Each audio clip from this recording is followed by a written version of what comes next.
말씀 보겠습니다. 우리 고린도전서 3장 1절부터 15절까지 말씀을 함께 합독하여 읽도록 하겠습니다. 고린도전서 3장 1절부터 15절까지 말씀입니다. 좀 길지만 우리 함께 읽도록 하겠습니다. 시작. 형제들이여, 내가 여러분에게 신령한 사람들에게 말하듯이 말할 수 없어서 육에 속한 사람들 곧 그리스도 안에서 어린아이들에게 말하듯이 말했습니다. 나는 여러분에게 젖으로 먹이고 단단한 음식으로는 먹이지 않았습니다. 여러분이 감당할 수 없었기 때문입니다. 그런데 여러분은 지금도 여전히 감당할 수가 없습니다. 여러분은 여전히 육에 속한 사람들입니다. 여러분 가운데 시기와 다툼이 있으니 여러분이 육에 속한 사람들이 아니며 사람의 악한 본성을 따라 행하는 사람들이 아닙니까? 여러분 가운데 어떤 사람은 나는 바울파다, 어떤 사람은 나는 아볼로파다 라고 한다면 여러분은 육에 속한 사람들이 아닙니까? 그러면 아볼로는 무엇이고 바울은 무엇입니까? 여러분을 믿게 한 사역자들 뿐입니다. 그들은 주께서 각각 맡겨주신 대로 일할 뿐입니다. 나는 심고 아볼로는 물을 주었으나 자라게 하신 분은 하나님이십니다. 그러므로 심는 사람이나 물 주는 사람은 아무것도 아니요 오직 하나님께서 자라게 하신 것입니다. 심는 사람과 물을 주는 사람은 하나이며 각각 자기의 수고한 대로 자기의 상을 받을 것입니다. 우리는 하나님의 동역자들이요 여러분은 하나님의 밭이며 하나님의 건물입니다. 내게 주신 하나님의 은혜를 따라 내가 지혜로운 건축가처럼 기초를 닦았으며 다른 사람이 그 위에 건물을 세웁니다. 그러나 각각 그 위에 어떻게 세울 것인지 신중을 기해야 합니다. 아무도 이미 닦아놓은 기초 외에 다른 어떤 기초도 놓을 수 없습니다. 그 기초는 곧 예수 그리스도이십니다. 만일 누가 이 기초 위에 금이나 은이나 보석이나 나무나 풀이나 집으로 건물을 세우면 각 사람이 들인 정성과 힘이 드러날 것입니다. 이는 그날에 그것들이 불 가운데 나타남으로 밝히 드러날 것이기 때문입니다. 불은 각 사람이 들인 정성과 힘이 어떠한지 시험할 것입니다. 만일 누가 그 기초 위에 세워놓은 일이 그대로 있으면 상을 받고 만일 누가 그 위에 세워놓은 일이 불타 없어지면 해를 입을 것입니다. 그 자신은 구원을 받을 것이나 마치 불길을 간신히 피해 얻은 것과 같을 것입니다. 아멘. 네, 말씀이 좀 내용이 좀 긴데 좀 길지만 또 우리가 말씀 안에서 또 주신 음성이 분명히 있으리라 믿습니다. 자, 지금까지 우리 1장, 2장을 통해 살펴보았던 것처럼 사도 바울이 무엇을 얘기하고자 했는지를 조금 이제는 이해가 되는 것 같습니다. 고린도 교회에 분쟁이 있었죠. 시기가 있었습니다. 그 원인과 문제가 무엇이었냐? 십자가를 잃어버리고 복음을 잃어버렸기 때문이었다는 것이죠. 그러니까 그것을 거부했기 때문에 이러한 일들이 일어났다는 것 아니겠습니까?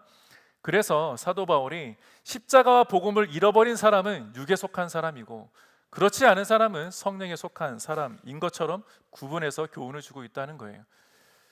즉 육에 속한 사람은 어떤 사람입니까? 성령께서 하시는 일들을 알지 못하는 사람 아니겠습니까? 그러면 성령의 일을 당연히 분별하지 못하기 때문에 복음 안에 있는 것, 복음을 따르는 것이나 내 자신의 권리, 내 권리를 내려놓는 것이 매우 어리석게 보일 뿐이라고 말하는 자들이 육에 속한 사람들이라고 얘기할 수 있겠지요. 육에 속한 사람은 그래서 영적인 분별력이 없는 사람으로 소개합니다. 그래서 오늘 본문 3장에 보면 육에 속한 사람들에 대한 이야기를 담아놓고 있습니다. 자, 사도 바울이 육에 속한 사람은 어떠한 사람인지 왜 설명했을까? 그 설명하는 이유에 대해서 오늘 먼저 언급했던 것처럼 그들은 영적인 일들을 분별할 수 없기 때문에, 능력이 없기 때문이라고 말하고 있죠. 그렇다면 육에 속한 사람들이 교회 안에 있는 사람이냐 교회 밖에 있는 사람이냐라는 것입니다. 자, 바울이 지금 누구에게 편지 쓰고 있습니까? 고린도 교회 성도들에게 쓰고 있어요. 그 누구에게 이야기한 것입니까? 우리들에게 하는 이야기죠. 너희들 가운데 육에 속한 사람들이 있다, 성령에 속한 사람들이 있다라고 이야기하고 있는 것입니다. 그래서 우리 안에는 여전히 육에 속한 사람들이 있구나, 혹은 내가 육에 속한 사람인가 라고 한번 고민해 볼 수 있는 말씀이라는 것입니다. 자, 육에 속한 사람, 쉽게 말해서 성령이 그 안에 거하지 않는 사람이라고 이야기했습니다. 자, 근데 로마서 말씀에 의하면 육에 속한 사람이 과연 어떤 사람일까? 라는 것들을 조금 우리가 돌아볼 수 있게 할 수 있는 말씀들이 있어요. 그 단어 중에 하나가 옛사람, 옛습관이란 이런 단어들입니다.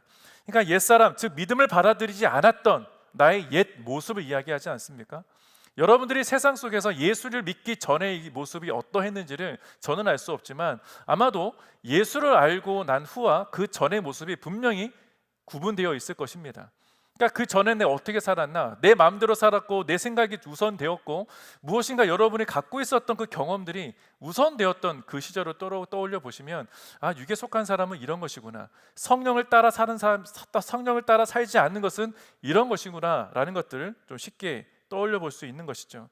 그러니까 자신의 욕망대로 내가 원하는 대로 살아가는 것, 세상의 타락한 본성을 따라서 하나님의 뜻을 따르지 않고 불순종하는 인생을 가리켜 육에 속한 사람이라고 이야기할 수 있겠다라는 겁니다. 그래서 오늘 본문에서는 바울이 고린도 교회를 세웠던 그 초기에 어떠한 마음으로 이 교회를 사랑으로 세웠고 양육했는지를, 또한 이들이 얼마나 많은 변화된 삶을 살기를 원했었는지 기다렸었는지를 고백했던 본문이 1절과 2절 말씀에 나타납니다. 자, 1절과 2절 말씀을 한번 읽었지만 다시 한번 보겠습니다. 형제들이여, 내가 여러분에게 신령한 사람들에게 말하듯이 말할 수 없어서 육에 속한 사람들 곧 그리스도 안에서 어린아이들에게 말하듯이 말했습니다. 나는 여러분에게 젖으로 먹이고 단단한 음식으로는 먹이지 않았습니다. 여러분이 감당할 수 없었기 때문입니다. 그런데 여러분은 지금도 여전히 감당할 수가 없습니다. 자, 사도 바울의 평소에 사용했던 수사적인 언어들, 굉장히 어려운 그 기독론이나 그런 어려운 단어들은 전혀 쓰지 않고 있어요. 무슨 말이냐? 어린아이가 알아듣게 이야기하고 있다는 거예요, 지금도. 그런데 우리가 쉽게 말씀을 읽을 때 어떨 때는 해석하기가 쉽지 않고 이해가 되지 않은 말씀도 있고, 어떨 때는 굉장히 쉽게 이해하는 본문 말씀들이 있지 않습니까? 근데 지금 읽은 말씀은 어떻습니까? 매우 쉽게 우리가 읽어도 바울이 어떤 마음으로 이 마음을 전했구나 라는 것을 알 수 있을 법한 쉬운 언어들로 쓰고 있었다는 거예요. 자, 신령한 사람들은 그럼 무슨 말입니까? 왜 신령한 사람들처럼 되지 않았냐라는 거예요. 신령한 사람이라고 했을 때 굉장히 뭔가 신비로운 사람, 그렇게 판단할 수 있는데 전혀 그런 단어가 아닙니다. 그 젖으로 먹였다는 말은 또 무슨 말입니까? 신령한 사람이라는 것은 성령을 받은 사람으로 성령의 은사를 따라 이 땅에 사는 사람들을 이야기합니다. 저와 여러분 같은 사람들을 신령한 사람들이라고 이야기할 수 있겠지요. 그리고 하나님의 뜻을 증거하는 사람들, 하나님의 나라를 이 땅에 바로 보여주는 사람들을 가리켜 신령한 사람들이라고 이야기할 수 있을 것입니다. 그래서 지난주 나누었던 말씀 가운데 성령을 추구하라 라는 말씀 기억하십니까? 성령을 추구하는 자가 신령한 사람들이겠지요. 그러니까 아직 어린아이와 같은 성도들이 있는데 시간이 지나도 여전히 그대로 어린아이 같이 머물고 있는 사람들을 가리켜 젖을 먹이는 사람, 그들은 여전히 어린아이, 육에 속한 사람들이라고 이야기하고 있는 것입니다. 자, 여러분 가운데 처음 교회라는 곳을 처음 나왔거나 혹은 이 믿음 생활한 지가 얼마 되지 않은 분들은 아마도 이 말씀이 어떤 의미인지를 조금 더 공감할 수 있을 것 같아요. 교회에 처음 왔을 때 좀 낯설죠. 아마 꼭 처음 교회에 와서 새신자나 초신자가 아니더라도 이 위인 채플이라는 곳에 다른 교회 있다가 이곳에 오시거나 타주에 있어서 이곳에 오셨던 분들 뭔가 좀 낯설지 않습니까? 낯설죠. 그 찬양도 낯설 때도 있습니다. 설교자가 말하는 말들이 무슨 말인지 그냥 외래어 같고 그냥 외계인 어로 같고 이런 사람들도 있어요. 굉장히 낯설고 무슨 말을 하는지, 또한 성도들의 교제하는데 특히 아까 우리 위인 채플의 전통 아닌 전통이 우리 축복하자고 다 일어나서 서로 하이파이브 하자는데 어색하잖아요. 저도 어색합니다. 어색하지만 그냥 돌아다니면서 인사하는 거예요. 한 번 더 얼굴 보고 인사하고 좀 걔도 이렇게 쳐주면 저 얼굴에 미소가 있지 않습니까? 그런 어색함을 깨는 것이죠. 그게 굉장히 낯설기는 합니다. 그래서 그런 것들, 그게 교회의 문화일 수 있어요. 신령하다고 해서 뭔가 신비롭고 저 사람은 나보다도 뭐가 나아, 이런 이야기가 아니라는 것을 지금 말씀드리는 겁니다. 성령 안에서 우리의 신앙에 자라는 사람들, 그 모든 사람들이 다 신령한 사람들이죠. 아마도 여러분들은 이번 주하고 다음 주를 비교했을 때 오늘보다는 다음 주가 좀 더 신앙이 성장하지 않겠습니까? 그런 사람들이죠. 성장하게 되어 있다라는 겁니다. 여러분들 가운데 자녀가 있는 분 있습니다. 우리 뒤에도 우리 아이들 세 아이가 있는데, 또 여러분들 가운데는 학교에서 교수로 혹은 선생으로 가르치는 분들도 있을 거예요. 자녀들을 예로 들어볼게요. 갓난아이가 세상에 나왔습니다. 세상에 태어나서 아는 것이 있겠습니까? 아는 것이라고는 우는 것밖에 없어요. 엄청 울지 않습니까? 그저 배고프면 울고, 기저귀가 찝찝해도 울고, 또 졸리다고 울고, 하여튼 뭔가 불편하면 계속 울어대는 게 우리 갓난아이들이에요. 여러분 기억 안 나시죠? 내가 어땠는지. 저도 제 아이를 키울 때 뭐가 이렇게 불편한지 하도 시시때때로 울고 불고 해서 잠도 못 자게 하는 경우가 너무 많이 있었습니다. 그러다가 아이는 말을 하기 시작할 수밖에 없죠. 아이들이 성장하면서 말이 시작하게 되고, 말을 시작하다 보면 어떻습니까? 굉장히 많이 궁금해요. 이것도 궁금하고 저것도 궁금하고. 그러다 보면 엄청 물어봐요. 부모에게 가서 찾아서 물어보죠. 이것저것 물어보는데 뭔가 이렇게 물어볼 게 궁금한 게 많은지 했던 말을 또 하고 또 뱉고 또 물어보고 또 같은 거를 이게 뭐야 아빠, 이게 뭐야 아빠, 계속 물어보는데 처음에는 친절하게 가르쳐줘요. 근데 한 두세 번 지나 보십시오. 뭐 제가 또 부모로서 아직 연약해서 그런지 몰라도 두세 번 지나니까 순간 막 짜증이 나는 거예요. 왜 또 물어보니? 얘 바보 아니야? 우리 애가 좀 바보인 줄 알았어요. 근데 알고 봤더니 아이들은 다 그렇더라. 자, 여러분, 우리는 믿음 생활 처음 할 때 생각해보세요. 처음 왔을 때 그냥 따라 하는 거잖아요. 이거 성찬하는데 이 성찬할 때 어떻게 하는 거야? 전 모르죠. 그냥 옆 사람을 따라 하는 겁니다. 첫 번째 껍을 받자마자 뜯었더니 목사가 이제 와서 지금 뜯으래요. 뭐 그럴 수도 있잖아요. 모를 수 있는 겁니다. 모르는 건 나쁜 건 아니죠. 처음에는 당연히 모릅니다. 뭐 그러려니 하니까 점점 이렇게 처음에 이해하고 두 번째 이해하는데 자꾸 물어보면 짜증은 날 수 있죠. 그것도 자꾸 또 하라는 대로 하면 또 기분이 안 좋을 수도 있습니다. 그런데 아이들이 왜 반복적으로 물어보고 또 신앙생활 처음 할 때 왜 자꾸 반복된 동일한 것을 경험했음에도 불구하고 반복된 질문이 있느냐? 모르기 때문이죠.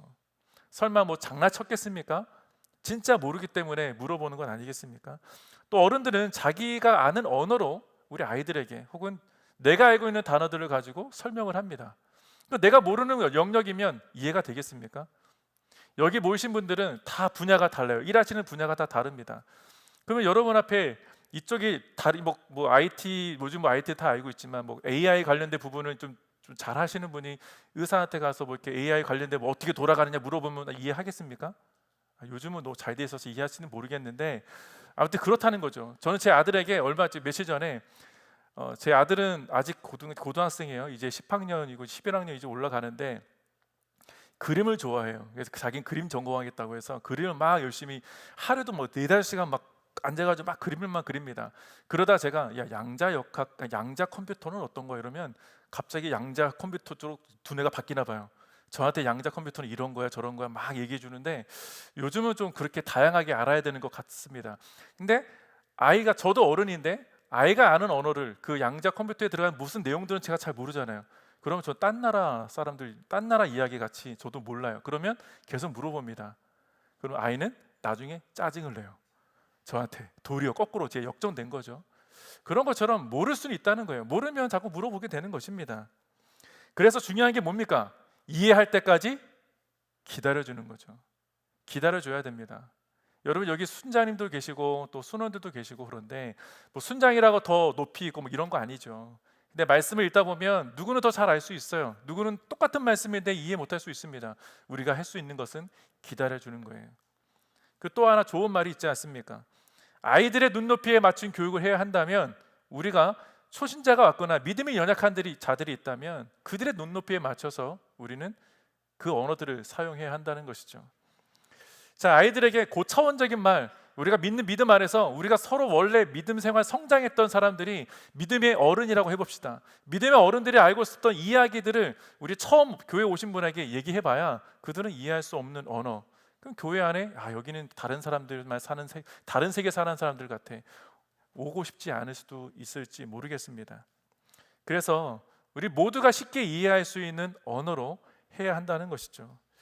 세상도 마찬가지입니다. 교회도 마찬가지예요. 그래서 서로를 배려하고 서로의 눈높이에 맞는 그런 우리 교제가 있어야 한다는 것이죠. 바울은 그래서 교회를 세울 때 이것을 가장 먼저 생각했다는 겁니다. 고린도 교회를 세울 때 그냥 세운 게 아니라 그들이 이해할 수 있는 언어들, 이해할 수 없는 언어가 아니라 이해할 수 있는 어린아이들과 같은 언어들로 그들에게 쉽게 이해할 수 있는 기초적인 성경 양육들을 했다는 거예요. 단순하게 십자가를 이야기하고 복음 안에 이야기할 때 좀 전에 이야기했던 것처럼 난 단단한 거 먹이지 않았어. 십자가를 이야기할 때 무슨 하늘에 무슨 어느 굉장히 신비로운 어떤 그런 이야기를 한 것이 아니라 쉽게 당신을 위해서 예수님이 오셔서 죽으셨다. 그냥 이해할 수 있는 언어들, 이해할 수 있는 단어들을 썼다는 겁니다. 그렇게 쉬운 언어들로 하나님의 말씀을 가르치셨고 복음을 전하는 것, 그게 우리가 세상에서 많은 사람들을 세상 사람들을 만났을 때 가장 쉽게 복음을 전할 수 있는 것은 단순하게 전하는 것입니다. 예전에 하영조 목사님께서 저희 목회자들을 모아놓고 이 설교에 대한 가르침을 주셨던 적은 기억이 납니다. 그때 뭐라고 하셨냐면 이렇게 이야기하셨어요. 저는 굉장히 약간 조금 당황했던 기억이 납니다. 저는 설교 때 헬라어 히브리어를 잘 안 써요. 그 이유가 있어요. 뭐 쓰는 게 나쁘다는 게 아니라 저는 잘 안 쓰는 이유가 있습니다. 왜냐면 이렇게 말씀하셨어요. 설교할 때 어린 아이들도 이해할 수 있는 언어로 설교해야 한다고. 어른들 대상할 때도 누구를 대상을 하든 뭐 아무리 뛰어난 지식층 갖고 있는 사람들 앞에 설교할 때도 모두가 이해할, 어린 아이들도 이해할 수 있는 언어로 준비하라고 말씀해 주셨어요. 그래서 여러분들이 또 잘 아시겠지만 이렇게 준비하는 게 쉽습니까? 교수들이 학교에서 이렇게 설명하는데 그냥 당연히 알 거라고 생각하고 설명하잖아요. 제가 지금 단어도 생각이 안 나니까 이렇게 얘기하는데 그런 거죠. 저도 전공이 음악인데 음악을 전공했을 때, 대학교 학부 때 음악을 전공했을 때 누구를 가리키는데 거기에 뭐 화성학이라는 게 있습니다. 화성학이라는 걸 얘기할 때 뭐 8도, 7도, 6도 뭐 이런 음들을 이야기할 때 이해를 못 하더라고요. 처음에 사람들을 가르칠 때. 그러니까 저만 알고 있는 것을 이야기할 때 이거 왜 이해 못 합니까? 짜증 냈던 적도 있었고, 제 친구가 저한테 피아노를 가르쳐 달라고 그래서 제가 피아노를 가르쳐 준 적이 있어요. 그냥 쉬운 거, 클래식 말고 그냥 이제 컨템포러리 음악 가르쳐 주는데 C 코드, D 코드, E 코드 그걸 이해를 못 하더라고요. 왜 이해 못 하는지 저는 이해를 못 했습니다. 그러니까 제가 가르침의 은사가 없는 거죠. 그러니까 지금 여러분 이해하십니까? C 코드가 뭔지 아시는 분 계세요? 물론 여기 음악 하시는 분 빼고, 음악을 조금 좋아했던 사람 빼고, 제가 C라고 얘기하면 그거 도냐 레냐 뭘 잘 모르는 거예요. 그래서 도레미파솔라시도를 가르쳐주고 C, D, E, F, G 다 알려줘도 다시 C 코드 돌아오면 몰라요. 그러니까 저는 한 2주 가르치고 그만뒀습니다. 저에게는 그 가르침의 은사가 없는 것 같아서. 근데 정말 그렇게 준비한다는 게 어린아이들이 이해할 수 있을 만큼 준비한다는 게 쉽지가 않습니다. 그래서 저는 설교 원고를 준비할 때 단어들을 얼마나 많이 고치는지 몰라요. 딱 제가 여러 번 읽고 나서 이건 어려울 텐데 이게 많이 여러 무시해서가 아니라 그렇게 누구나 이해할 수 있게 하려고 계속 수정을 많이 합니다. 그런 것처럼 복음은 모든 사람들이 이해할 수 있는 말로 전해야 하는 것입니다. 무엇인가 멋있는 말로 꾸며대고 전할 수 있는 것이 복음이 아니기 때문이에요. 지난 시간에도 그래서 복음은 누구나 이해할 수 있도록 누구에게나 열렸다라는 말씀을 전했습니다. 그런데 바울은요, 자기가 지금까지 몇 년 동안 사랑으로 아꼈고 사랑으로 세웠던 이 고린도 교회 안에 예수를 몰랐던 이전과 같은 옛 습관, 옛 모습들이 나타나는 것을 보면서 얼마나 충격을 받았겠나, 마음이 굉장히 어려웠을 것이다라는 거예요. 자기가 그렇게 쉽게 전했던 이 복음이 한순간에 흔들렸던 이유가 무엇이었을까? 다시 옛 습관이 올라왔다는 얘기인데 그걸 통해서 분쟁이 일어나고 시기와 질투와 싸움이 일어났다는 것, 얼마나 아팠겠냐는 거예요. 자, 3절과 4절 말씀 보겠습니다. 자, 여러분은 여전히 육에 속한 사람들입니다. 여러분 가운데 시기와 다툼이 있으니 여러분이 육에 속한 사람들이 아니며 사람의 악한 본성을 따라 행하는 사람들이 아닙니까? 여러분 가운데 어떤 사람은 나는 바울파다, 어떤 사람은 나는 아볼로파다라고 한다면 여러분은 육에 속한 사람들이 아닙니까? 자, 바울이 얼마나 속상한 마음으로 이 글을 썼는지 좀 느껴지십니까? 이제 교회가 든든하게 세워졌을 것이다 라고 생각했을 거예요. 성장하고 있을 줄 알았던 그 고린도 교회에 분쟁이 일어났다는 소식을 듣고 충격받은 것이죠. 이 사람들이 여전히 육에 속한 사람들처럼 살고 있네. 내가 그런 걸 전한 적이 없는데, 정말 내가 먹어서 씹어서 부드럽게 삼킬 수 있을 만한 음식을 먹여줬는데도 여전히 이들은 싸우고 있구나, 여전히 복음 앞에 이들이 무너져 있구나. 사랑의 책짓줄을 교훈을 전해야 했던 것이죠. 자, 성령의 이끄심을 받는 사람들이라면 어떻게 하겠습니까? 당연히 하나님의 일을 먼저 생각하겠죠. 하나님이라면 어떻게 하실까? 하나님이라면 이 교회를 어떻게 세워가실까? 이런 분쟁이 일어났을 때 하나님은 어떻게 이 문제를 풀어가시길 원하실까라는 것을 먼저 생각하지 않겠습니까? 그런데 그렇게 하지 않았다는 것이죠.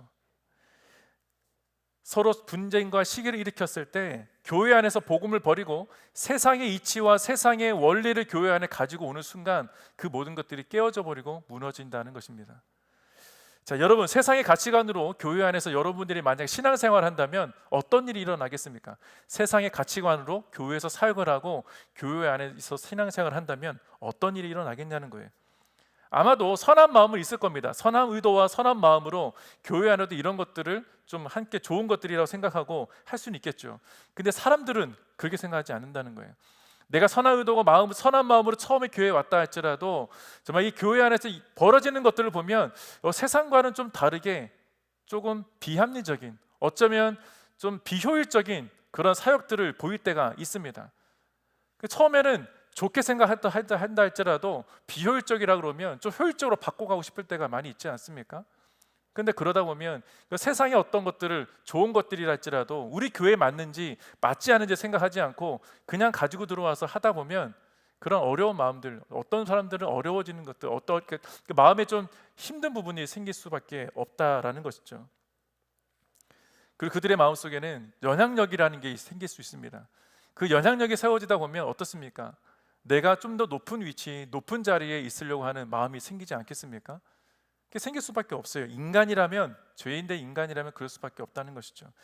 자, 여러분들 가운데는, 여기 앉아 계신 분들 가운데서는 여러 사역팀 안에 섬기시는 사역자들이 많이 있습니다. 만약 이분들도 동일하게 세상의 가치관으로 여러분을 섬기고 교회를 섬긴다면 어떤 일이 일어나겠느냐? 아마 위인 채플도 이 고린도 교회에 마찬가지로 분란이 일어났을지도 모릅니다. 자, 여기 앞에서 예배팀으로 섬기시는 분들이 계세요. 세상의 가치로 따진다면, 이분들이 세상의 가치를 따진다면 교회 안에서 여러분 이 사람들에게 남는 게 뭐가 있길래 이분들이 어제 새벽기도 섬기고 6시, 5시, 4시 어떤 분은 3시 반에 출발해서 빌레리카를 와가지고 예배를 세팅하고 예배 연습 다 끝나고 여기 와서 4시간 동안 기도와 찬양을 준비했단 말이에요. 2시에 끝났어요. 새벽 3시 반에서 오후 2시에 끝나고 같이 밥 먹고 집에 몇 시에 들어갔는지 잘 모르겠어요. 무슨 생각으로 여기 계겠습니까? 이 사람들이 아무 생각이 없나요? 시간이 남나요? 아니죠. 세상의 가치로 따지면 여기 이 사람들 여기서 이렇게 할 사람들이 아니죠. 다 비싼 사람들 아니에요. 여러분 다 비싼 사람들이지 않습니까? 새가족팀, 통역팀, 양육팀, SC들, MC그룹, 순장들 다 마찬가지입니다. 시간이 남아서 하는 게 아니라 가치가 다르기 때문이죠. 가치. 세상의 가치로는 굳이 안 해도 돼요. 하지만 하나님의 가치를 아는 사람들, 세상의 가치를 따진다면 할 수 없지만 세상의 가치와 비교할 수 없고 바꿀 수 없는 하나님의 가치를 알기 때문에 그렇게 섬기는 것 아니겠습니까? 교회에서 섬기는 교사들도 그 가치를 알기 때문에 자기의 시간을 기꺼이 헌신해서 섬기는 것이죠. 하나님의 가치는요, 그래서 인간의 지혜로는 알 수가 없는 것입니다. 바울이 얘기하잖아요. 십자가를, 복음을 어떻게 세상의 지혜로 알 수 있느냐, 판단할 수 있느냐. 오직 성령을 통해서만이 알 수 있는 가치가 하나님의 가치입니다. 그게 예배 안에서 드러나는 거예요. 그 가치를 알기 때문에 우리가 하나 되어서 교회 안에 예배를 드리고 섬기는 자리에 나가는 것 아니겠습니까? 하지만 하나님의 가치를 모르는 자들은 어떤 일이 일어나느냐? 나는 바울파다, 바울을 따르는 사람이야, 나는 아볼로파다 라고 얘기하는 사람들이라는 거예요. 쉽게 이야기하면 나는 최성석을 따르는 사람이에요, 나는 김철진 목사를 따르는 사람이에요, 이렇게 얘기한다는 거예요. 우리 교회는 감사하게도 그런 당파적인 싸움은 없습니다. 정말 감사한 일이죠. 근데 주변의 교회들 가운데 종종 그렇게 분쟁이 일어나는 것들을 보게 되면 참 안타깝고 참 가슴이 아픕니다. 그래서 세상의 가치관과 세상의 지혜를 교회 안으로 끌고 들어왔다는 것은 매우 강하게 비판하고 있는 이 바울의 마음을 이제 좀 느껴지는 것 같습니다. 이런 분쟁을 일삼는 그들이 설마 혹시 처음부터 그런 분쟁하려고 교회를 들어왔을까? 그렇지 않죠. 처음에는 다 선한 마음이었다고요. 선한 마음으로 교회를 섬기려고 했던 사람들 아니었겠습니까? 시간이 지나니까 그게 변질돼 버린 것이죠. 여전히 세상의 시선이 있기 때문에 하나님 있다 보니까, 사역을 하다 보니까 내가 시간이 모자라는 것 같은 느껴지고, 다른 사람들과 비교했을 때 저 사람들 더 앞서가는 것처럼 느껴지다 보니까 내가 손해보는 것 아닌가. 세상에 마음이 들어와 버리기 시작해버리면 나도 모르게 교회는 그냥 교회 가치가 떨어져 버리는 건 아니겠습니까? 한 발은 교회에, 다른 한 발은 세상에 머물게 하는 것. 좋을 때는 하나님, 좋을 때는 모르겠어요. 여러분 판단에 맡기겠지만 그런 것들 우리는 좀 조심해야 한다는 것이죠. 세상의 가치관과 기준을 따르지 않기를 바랍니다. 사람들 가운데는 그래서 영향력이 많은 사람들 편에 서려고 합니다. 근데 저는 그 교회 안에서는 그러지 않았으면 좋겠는데, 교회 안에서도 때로는 정말 영향력이 많은 사람들을 보기 위해서, 만나기 위해서, 사귀기 위해서 교회에 온다는 거예요. 그런 분들이 종종 있어요.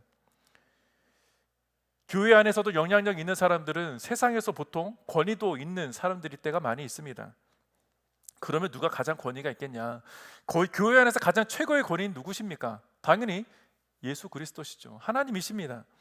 그런데 사람의 생각에 보이지 않으시는 하나님이 더 커 보이느냐, 아니면 내 눈에 바로 말을 직접 해주는 그 사람이 더 커 보이겠느냐라는 거예요. 당연히 내 눈앞에 보이는 사람이 더 커 보일 때가 있죠. 그래서 흔들릴 수 있다는 겁니다. 그러다 보니까 바울과 아볼로, 이때 당시에 굉장히 위대하다는 선구자적인 이 복음 전도자를 내가 알고 있거나 진짜 알고 있는지는 모르겠어요. 그들을 따르고 추구한다는 것이 마치 굉장히 대단한 영향력과 권위를 갖고 있는 것처럼 착각하는 사람들의 모의처럼 되지 않습니까? 그런데요, 중요한 것은 바울이나 아볼로는 이 상황을 모르고 있었다는 거예요. 자기도 모르게 그 싸움의 소용돌이에 들어가 있다는 겁니다. 그 분탕 싸움에 얼마나 어처구니가 없었겠습니까? 바울의 입장에서는 십자가와 복음에 전한 적이 없는데 너무나 깜짝 놀랄 만한 일인 것이죠. 바울이 얘기하잖아요. 나는 그저 하나님께 쓰임받는 도구일 뿐입니다. 왜 나를 그 쓸데없는 곳에 집어넣어 싸우시냐, 이렇게 비판하는 것이죠. 저나 모든 목회자들도 마찬가지입니다. 제가 무슨 영적인 능력이 있습니까? 하나님이 이 자리에 세우셔서 말씀을 전하지만 제 하나님 없이 무슨 영적인 능력이 있겠어요? 아무것도 없죠. 저는 여러분과 교회를 위한 그저 쓰임받는 도구일 뿐입니다. 자, 5절부터 8절까지 말씀이 그런 이야기를 하고 있어요. 5절부터 8절까지 보겠습니다. 그러면 아볼로는 무엇이고 바울은 무엇입니까? 여러분은 믿게 한 사역자들일 뿐입니다. 그들은 주께서 각각 맡겨주신 대로 일할 뿐입니다. 나는 심고 아볼로는 물을 주었으나 자라게 하신 분은 하나님이십니다. 그러므로 심는 사람이나 물 주는 사람은 아무것도 아니요 오직 하나님께서 자라게 하신 것입니다. 심는 사람과 물을 주는 사람은 하나이며 각각 자기의 수고한 대로 자기의 상을 받을 것입니다. 아멘. 자, 정말 누구나 쉽게 정말 쉬운 설명을 해주고 있습니다. 매우 유아적인 비유라고 저는 생각을 하는데, 제가 예전에 교회의 주인이 누구십니까? 교회의 주인은 예수 그리스도십니다. 근데 교회의 주인이 성도라고 이야기하는 사람을 제가 만난 적이 있어요. 너무 깜짝 놀랐습니다. 근데 그분이 다니는 교회, 온누리교회는 아니에요. 그분이 다니는 교회는 어떨까라는 생각을 좀 해봤는데 제 머릿속에 먼저 딱 떠오르는 게 고린도 교회였어요. 시끄럽겠구나. 아니나 다를까 제가 가보지도 않았는데 이미 벌써 그 안에 저 시끄러움과 분쟁과 싸움, 그분의 이야기 입속에는 하나님의 이야기가 단 한 번도 나오지 않고 사람의 이야기만 나왔습니다. 어떤 분과 어떤 분, 나는 이분이 더 옳은 것 같고 이분이 틀린 것 같아. 이거는 잘못된 말 아닙니까? 하나님 안에서, 우리가 교회 안에서 가장 옳고 그름에 대한 판단은 누가 하십니까? 하나님밖에 할 수 없어요. 성경으로 우리는 돌아가서 성경에서 말씀하시는 것이 무엇인지를 먼저 찾아야 되는 것이죠. 서로 자신들이 교회의 주인이라고 싸우는 거예요. 싸움에서 어떤 말 하는지 아세요? 내가 더 돈을 많이 냈어, 헌금을 더 많이 했어, 내가 더 많이 헌신했다는 거예요. 그 이유예요.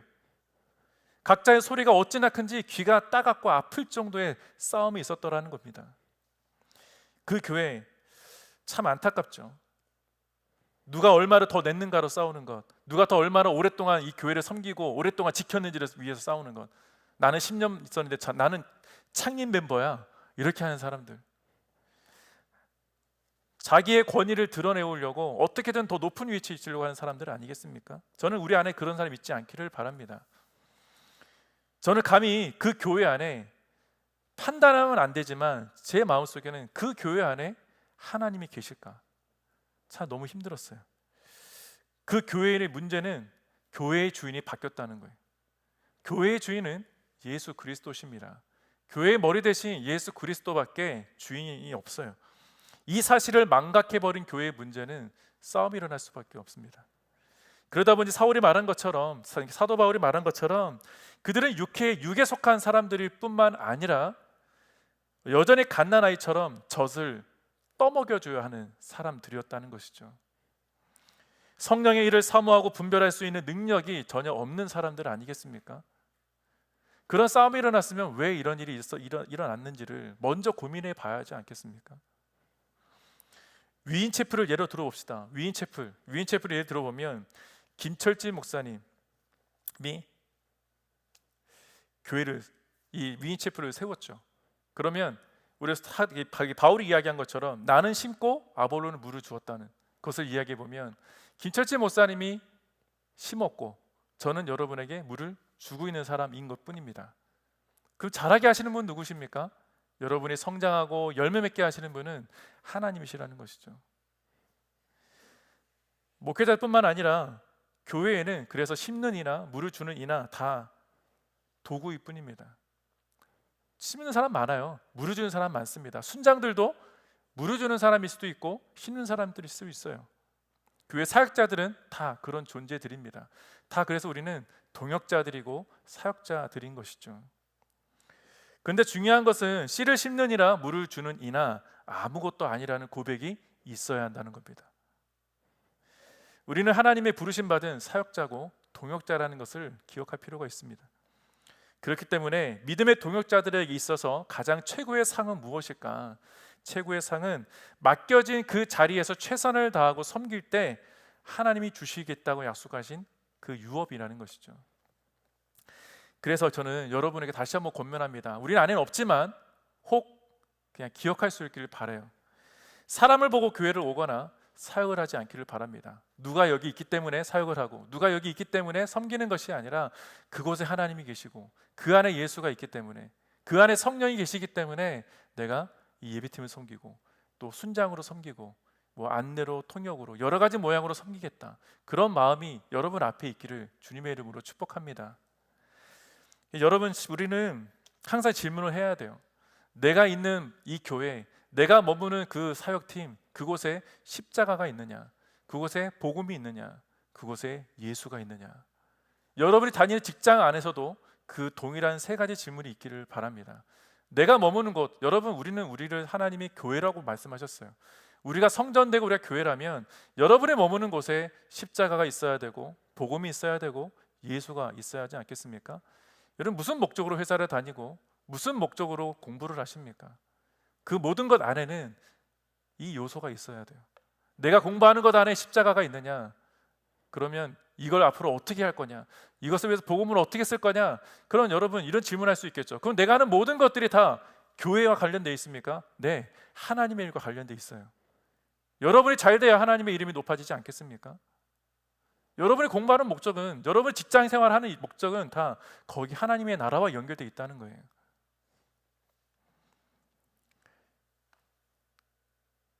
자, 교회를 세울 때 그 사람의 역할은 그러면 없냐라고 얘기할 수 있겠죠. 당연히 사람의 역할도 중요합니다.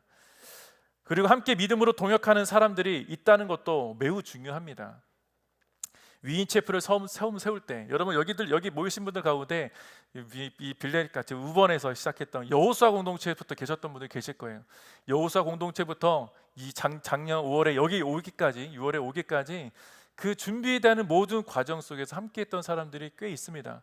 우리가 이 세울 때 그냥 단순히 세웠을까요? 그냥 여기 장소가 있으니까 여기 가서 세웁시다 이렇게 하지 않았다고요. 기도하고 과연 세우는 게 맞느냐? 김철치 목사님하고 얼마나 많이 상의하고 기도했는지 몰라요. 지금 세우는 게 맞을까? 아닐까? 김철치 목사님하고 말씀을 전했던 기억이 있는데 아마 못 들으신 분도 계시겠지만 작년에 몇 년 동안 교회 이전을 준비하는 그 과정, 빌레리카를 이전하기 전에 정말 많은 재정이 들어가고 많은 준비가 들어가는 그 본 교회가 이전해야 되는 그 과정 속에 위인체플이 탄생한 겁니다. 그래서 교회 입장에서는 위인 체프를 세우는 게 맞겠냐, 새로운 교회를 세워서 하는 것이 맞겠냐, 쉽지 않은 결단이고 쉽지 않은 도전이었다는 거예요. 그런데 쉽지 않은 도전과 쉽지 않은 결단은 곧 성경으로 돌아가서 확인할 수밖에 없습니다. 성경에서 말하는 건 뭐냐? 교회는 개척되어져야 되는 것이고, 교회는 하나님의 나라를 확장하는 도구가 되어야 한다는 겁니다. 오히려 말이 안 될 때, 할 수 없다고 할 때 하는 것이 맞는 거예요. 지금까지 교회는 그렇게 확장되어 왔습니다. 확장됐다는 게 세를 확장하는 그 개념이 아니라 곳곳에 하나님의 나라를 세워가는 것이 교회의 목적 아닙니까? 하나님의 이름을 부르는 곳, 그곳에 교회를 세우는 것이 목적이죠. 하나님의 나라를 드러내는 것, 그것이 교회의 비전이 돼야 되고, 교회 안에서, 그래서 그 교회, 여러분의 세우는 그 교회 안에서 그 비전과 그 목적이 다시 한번 새로워지기를 바랍니다. 그래서 사람이 중요하다, 사람도 중요하다고 말씀드리는 거예요. 처음에 여기 모이신 분들 가운데 여호수아부터 여기 위인체플로 옮겨지는 가운데 많은 사람들이 헌신이 있었습니다. 재정뿐만 아니라, 재정이 문제가 아니라 장소를 보러 다니는 사람도 있었죠. 그리고 악기를 구하고 세팅하고 같이 밤새서 악기를, 밤새까지는 않았지만 악기를 구축하고 교회를 어떻게 세워갈지, 그런 같은 고민 속에 이제 오늘의 이 위인체플이 세워진 것입니다. 저는 그래서 그 고민과 헌신, 그 기도가 아니었으면 이곳에 위인체플이 세워지지 않았으리라 생각해요. 여러분들의 기도와 헌신과 그 마음이 있었기 때문에 하나님께서 이곳에 장소를 준비해 주셨을 뿐만 아니라 여러분들을 위한, 청년들을 위한 교회를 세워 주셨다고 믿습니다. 그런데 아무리 한 사람이 헌신하고 한 사람이 그 비전을 갖고 있다고 되겠느냐? 하나님이 함께하지 않으면 되지 않습니다. 그리고 또한 비전이 분명하지 않으면 아무리 헌신한다고 해도 교회는 세워지지 않아요. 하나님의 일이 되어지지 않는다는 거예요. 그래서 위인체플의 주인은 누구시냐? 예수 그리스도시죠. 그 당연한 이야기입니다. 그렇기 때문에 우리는 위윈이라는 그 정체성을 잃어버리지 않기를 바랍니다. 우리가 교회고 예수 그리스도의 이름으로 승리하는 교회로서 하나님 나라를 여러분 거하는 처소에서 세워가기를 축복합니다. 저는 어느 누구 한 사람 때문에 전 여러분이 난 저 사람 때문에 교회를 와, 이런 고백이 아니라 그 안에 예수가 있기 때문에, 그 안에 복음이 있기 때문에 난 그 교회를 간다는 그 고백이 담겨져 있기를 바랍니다. 그리고 우리 공동체를 그래서 예수 그리스도 안에 온전히 올려드림으로 인해서 매우 열매 맺는 그런 위인체플 공동체가 정말 되었으면 좋겠습니다. 자, 바울은 그렇기 때문에 심은 자와 물을 준 자는 그저 부르심 받은 동역자일 뿐이라고 말하죠. 9절을 보겠습니다. 우리는 하나님의 동역자들이요, 여러분은 하나님의 밭이며 하나님의 건물입니다. 바울 스스로가 성도들이 생각했던 그런 권위로 교회의 주인처럼 행세하지 않았다는 것입니다. 당연히 아볼로도 그렇게 하지 않았다는 것이죠. 주인은 오직 한 분, 예수 그리스도 뿐이기에 우리 모두는 하나님 안에서 동역자들이라는 말을 합니다.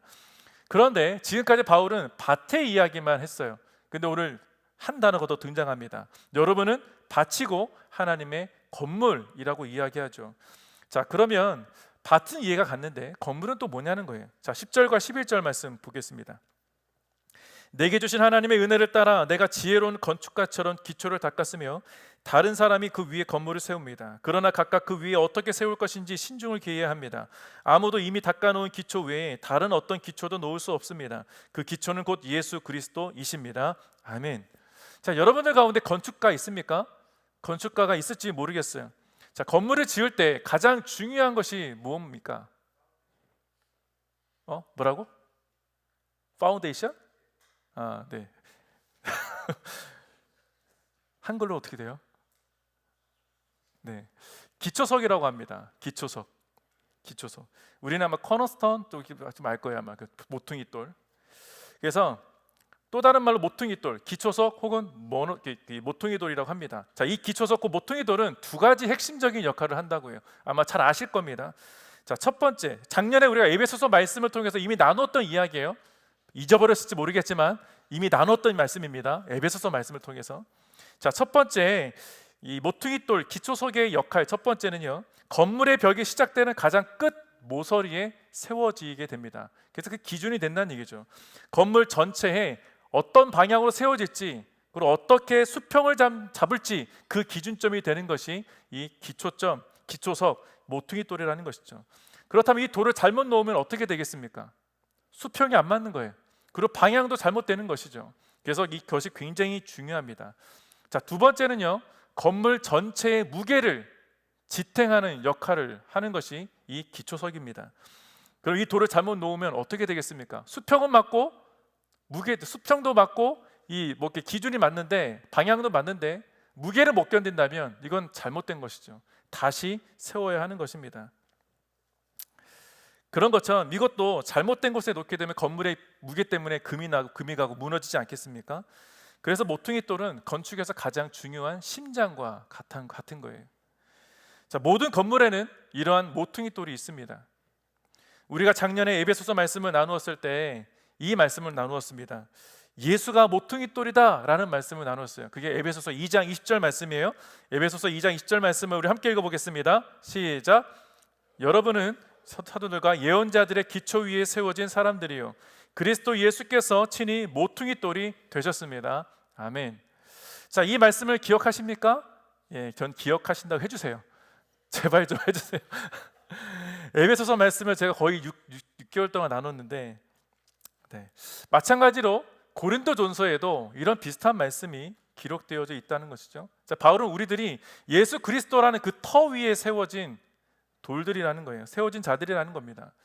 그래서 교회 안에는 많은 사역들이 있고 그 사역을 위해서 많은 사역자들이 세워집니다. 단순히 사람을 세울 때 그 사람의 능력을 따라 세우겠느냐, 그것이 아니라 반드시 사역자들, 그 사역은 예수 그리스도라는 믿음의 고백을 한 사람들이 세워져야 한다는 거예요. 그게 기준이 되는 그 기초 위에 세워지는 사람들이기 때문이죠. 교회에서 누가 세워졌는지가 중요한 것이 아니라 우리 모두는 예수께서 부르시고 세움받은 성도들이라는 것입니다. 능력 때문에 뽑은 것이 아니라 예수를 믿는 사람들이기 때문에 세워진 것이죠. 능력이 많아서 미디어 팀을 섬기는 것이 아니라 예수로 고백하는 자들이 섬길 수 있는 게 미디어 팀이라는 거예요. 몰라도 지원하시라고요. 이게 왜 중요하냐? 이게 왜 중요합니까? 지난주에 우리 원석 형제님이 자꾸 진심 이게 떠올라서 참. 자, 이게 왜 중요합니까? 왜 믿음의 고백이 왜 중요합니까? 믿음의 정체성이 있기 때문이에요. 믿음이라는 그 정체성. 지금 고린도 교회의 문제는 누구를 따르느냐, 누구의 말이 더 중요하냐, 누구의 말이 더 권위가 있느냐라는 문제 때문에 싸우고 있습니다. 여기에 예수 그리스도라는 것이 진리가 뚝 떨어진다면 그 싸움은 끝날 수밖에 없지 않겠습니까? 교회는 예수 그리스도라는 모퉁이 돌이 기준이 되어 세워져야 하는데, 잘못된 믿음, 잘못된 생각으로 인해서 교회가 금이 가고 무너져 가고 있구나. 그러니까 기초는 제대로 세워져 있는데 그 세워진 사람들이 잘못됐다면 그들의 믿음의 정체성이 잘못됐다는 것 아니겠습니까? 그래서 우리들의 신앙 고백이 중요한 것이죠. 신앙 고백, 주는 그리스도시요 살아계신 하나님의 아들이십니다. 이 고백이 그래서 중요한 겁니다. 한국의 오늘의 교회 가면 경문 옆에 모퉁이 돌이 하나 있습니다. 기초석에는 보통 뭐가 새겨집니까? 그 기초석에는 건축자가 누구냐, 언제 그 공사가 시작되느냐, 언제 완공되느냐, 보통 그게 기록되어져 있어요. 그런데 오늘의 교회 모퉁이 돌에는 교회의 사명이 기록되어져 있습니다. 사람의 이름이 아니라 교회의 사명. 왜 교회의 사명, 교회의 성경 말씀을 기록했을까? 교회의 주인은 하나님이시고 예수 그리스도시고 교회의 목적은 복음 전파라는 것이죠. 마태복음 28장 19절 20절 말씀이 기록되어져 있습니다. 그러므로 너희는 가서 모든 민족을 제자로 삼아 아버지와 아들과 성령의 이름으로 세례를 주고 내가 너희에게 명령한 모든 것을 그들에게 가르쳐 지키게 하라. 보라, 내가 세상 끝날까지 너희와 항상 함께 있을 것이다. 아멘. 이 기초석을 기억하십시오. 이 말씀을 기초석에 새겨놓은 이유, 교회의 비전과 목적이 분명합니다. 그 신앙 고백이 여러분 가운데 있기를 바랍니다. 이 믿음의 고백이 왜 중요하냐? 그럼 왜 중요하냐? 이 믿음의 정체성이 왜 중요하냐? 원데이, 그날 때문입니다. 그날. 그 마지막 날에 모든 사람이 하나님 앞에서 검증을 받게 될 그 날이 오기 때문이에요. 지금은 드러나지 않을지 몰라도, 지금은 여러분의 삶의 사역들의 어떤 열매가 드러나지 않을지 몰라도 그 날이 오면 우리 모두는 단 한 사람도 빠짐없이 주님의 앞에 다 서게 될 겁니다. 다 심판대 앞에 서게 될 거예요. 그래서 믿음은 여러분의 믿음을 검증할 날이 온다고요. 자, 12절부터 15절 마지막 말씀을 읽어보겠습니다.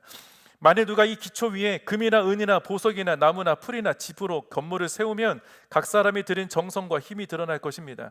이는 그날에 그것들이 불 가운데 나타나므로 밝히 드러날 것이기 때문입니다. 불은 각 사람이 들인 정성과 힘이 어떠한지 시험할 것입니다. 만일 누가 그 기초 위에 세워놓은 일이 그대로 있으면 상을 받고, 만일 누가 그 위에 세워놓은 일이 불타 없어지면 해를 입을 것입니다. 그 자신은 구원을 받을 것이나 마치 불길을 간신히 피해 얻는 것과 같을 것입니다. 아멘. 자, 이 말씀의 의미를 잘 이해할 필요가 있어요. 지금까지 주무셨더라도 지금은 잘 들으셔야 됩니다. 지금은 옆에 깨워주세요. 자, 단순한 이야기가 아니에요. 이 얘기는 어떤 경우라도 예수라는 기초를 흔드는 것, 이상한 것으로 덧씌우거나 이상한 것으로 복음을 세워서는 안 된다는 겁니다. 예수만이 교회의 주인이시라는 것 이젠 다 기억할 겁니다. 그것이 변하지 않는 진리라는 것 이제 다 기억할 거예요. 본문 말씀에 의하면 모든 교회는, 모든 성도는 예수 그리스도라는 그 터 위에 더 씌워지는 것, 세워져 가는 것이 있대요. 그게 금과 은과 보석, 나무, 집, 풀과 같은 거라는 것이죠. 그리고 마지막 예수께서 이 땅에 오실 때 그 날이 오면 불시험을 견뎌야 한다라고 기록합니다. 모든 사람들은 불시험을 다 견뎌야 한다는 거예요. 이것은 단 한 사람도 빠짐없이 지나가게 되는 겁니다. 어떻게 하실지는 잘 모르겠어요. 진짜 불이 내려와서 우리가 정말 불시험을 당하게 되는가, 뭐 뜨겁고 이런 건 아니겠죠. 여러분이 쌓은 그 사역들, 여러분이 예수 안에서 머물게 있었던 모든 일들의 행적들이 그 불로 없어지거나 아니면 남아있거나 둘 중에 하나라는 거예요. 그래서 성경은요, 눈에 보이는 건물로서의 교회가 있고 보이지 않는 영적 교회, 즉 저와 여러분과 같은 성전된 성도들이 있다고 말합니다. 그렇다면 교회는 우리들이 예수라는 믿음 위에 세워 가는 재료들이 있다는 말 아니겠습니까? 어떤 사람은 금으로 세우고, 어떤 사람은 은으로 세워가고, 어떤 사람은 빛나는 보석과 같이 세워가는 사람이 있는 반면에, 어떤 사람은 불에 타 없어질 만한 나무, 풀, 집과 같은 것들로 세우는 사람들이 있더라는 것이죠. 교회를 든든히 세워가는 사람은 어떤 사람들이겠습니까? 교회를 든든히 믿음 안에 세워져 가는 사람들은 금과 은과 보석으로 세워가는 사람일 것입니다. 불타 없어지지 않는 재료이기 때문에. 그러나 교회를 대충 보는 사람들, 그저 교회를 자기의 인생에 도움이 될 만한 것들로 생각하는 사람들, 그렇다고 구원받지 않은 사람들은 아닙니다. 감사하게도 마지막 말씀에 불길을 간신히 피해 얻은 것과 같은 사람, 간신히 구원을 얻는 사람도 있다라고 말씀하시는 것을 보니까 내가 믿음의 고백을 했던 것을 주님은 보시고 계시는구나, 그것 때문에 내가 구원 받을 수는 있겠구나, 감사하는 이야기는 있어요. 그렇지만 여러분, 우리가 믿음 생활할 때 세워져 가는 것들이 분명히 있다는 것을 성경이 이야기합니다. 금과 은, 보석과 같은 재료로 교회를 든든히 세워가는 사람은 어떤 사람이겠습니까? 복음 앞에 성실한 사람을 이야기합니다. 복음 앞에서 자신을 낮추는 사람이고, 복음 앞에서 순종의 길로 걸어가는 사람이야말로 금과 은과 보석과 같은 재료로 교회를 세워가는 사람들 아니겠습니까? 선교사들을 보십시오. 자신의 모든 것들을 다 낮추고 다 버리고 나서 하나님의 나라를 위해 헌신한 사람들입니다. 그분들이 세워가는 것이 어떤 것이겠습니까? 빛나는 보석과 같은 걸로 세워가는 사람 아니겠습니까? 우리 눈에 보이지 않지만 하나님 눈에는 금과 은과 보석으로 세워갈 거예요. 그렇다 제가 여러분 선교지로 나가십시오라고 하는 것이 아니라, 여러분의 일상생활할 때, 여러분의 일터에서, 직장생활이든 학교에서 무엇을 하든지 간에 금과 은과 보석으로 세워져가는 그런 재료들이 있을 거라는 거예요. 복음 안에서 성실한 사람, 그냥 교회 왔다고 돌아가는 사람이 아니라 교회에서 말씀을 듣고 순모를 통해서 들었던, 깨닫게 됐던 그런 말씀들이 있다면 그 말씀을 내 삶에서 어떻게 이뤄갈 것인가, 그러는 고민을 하는 사람들, 금과 은과 보석으로 세워가는 사람일 줄로 믿습니다. 그래서 육에 속한 사람들은 세상의 진리와 가치관으로 교회를 세우려고 하는 사람들이 너무나 많이 있다는 것을 기억하십시오. 불에 타서 없어질 나무와 풀과 집으로 교회를 세우는 사람들, 그들은 육에 속한 사람들입니다. 여러분은 어떤 재료로 하나님의 교회를 세우고 있습니까? 불에 타 없어질 것이라도 감사한 것은 아까 말씀드렸던 대로 구원을 받겠지만 어떤 구원을 받겠느냐? 빛나는 상을 받을 것이냐, 그냥 빈손으로 주님 앞에 나갈 것이냐. 여러분, 찬송가 중에 면류관 가지고 주 앞에 드리세라는 찬송가가 있습니다. 혹시 아십니까? 면류관 벗어서 주 앞에 드리세. 이게 원래 옛날 가사는요, 면류관 가지고였어요. 근데 바뀐 번역은 면류관 벗어서입니다.